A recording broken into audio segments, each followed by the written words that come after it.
Arezoo Khavari, a 16-year-old Afghan immigrant living in Iran, became a poignant symbol of the struggle between personal freedom and societal constraints. Her life, though brief, was marked by an incident that brought to light the severe repercussions of nonconformity in a country where dress codes for women are strictly enforced. This essay delves into Arezoo's life, the socio-political context of her actions, and the tragic outcome, providing an in-depth analysis of the circumstances leading to her untimely death.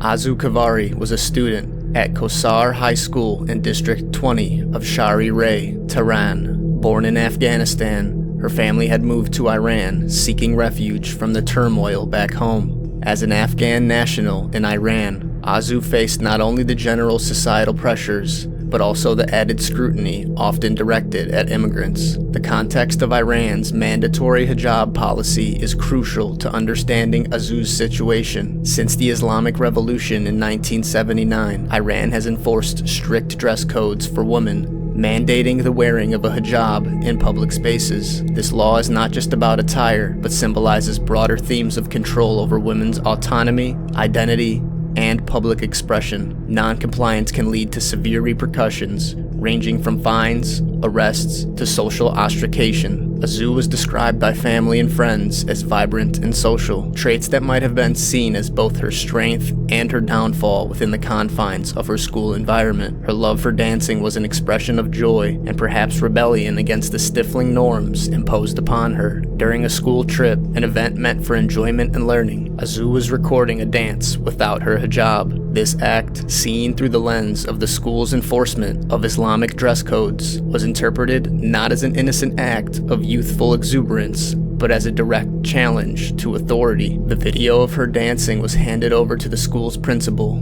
Mahnaz Qanbarian, by the vice principal. This led to Arezoo being summoned into the office, where she was threatened with expulsion. The threat was not just about her clothing or lack thereof, but also about the act of dancing, which in itself can be perceived as an affront to the moral standards upheld by some segments of Iranian society. The reaction within the school was swift but harsh, reflecting the broader societal norms in Iran, where such incidents are often met with disproportionate responses. The legal framework in Iran supports the enforcement of the hijab through various laws and regulations, often backed by morality police or school authorities in educational settings. The incident with Arezoo highlights the tension between individual expression and state-imposed cultural norms. Her case was a microcosm of the larger battle of women's rights and freedoms in Iran, where acts of defiance, even those as innocuous as dancing, can lead to significant personal repercussions. The threat of expulsion, combined with previous instances of harassment over her attire and behavior,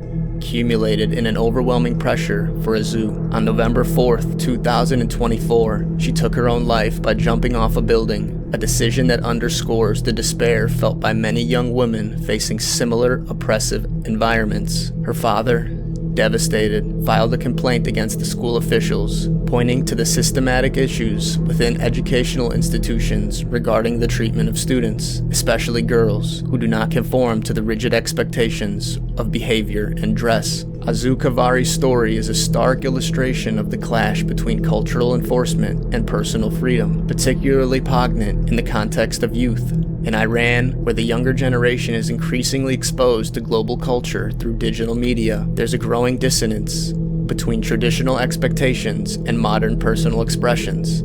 Arezoo's act of dancing without a hijab wasn't merely about the hijab. It was an expression of identity, youthfulness, and perhaps a silent protest against the suppression of personal freedom.